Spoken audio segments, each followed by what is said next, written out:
Bakit kaya? Bakit ka ba naghihintay?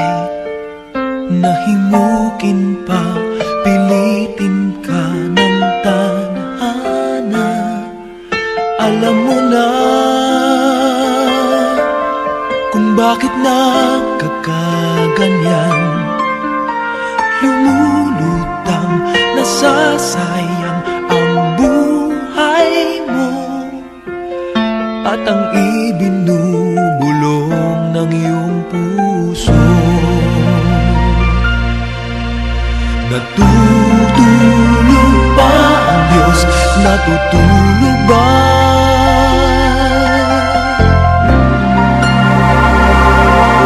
At ikaw ay agad sumusuko. Konting hirap at munting pagsubok lamang. Bakit ganyan?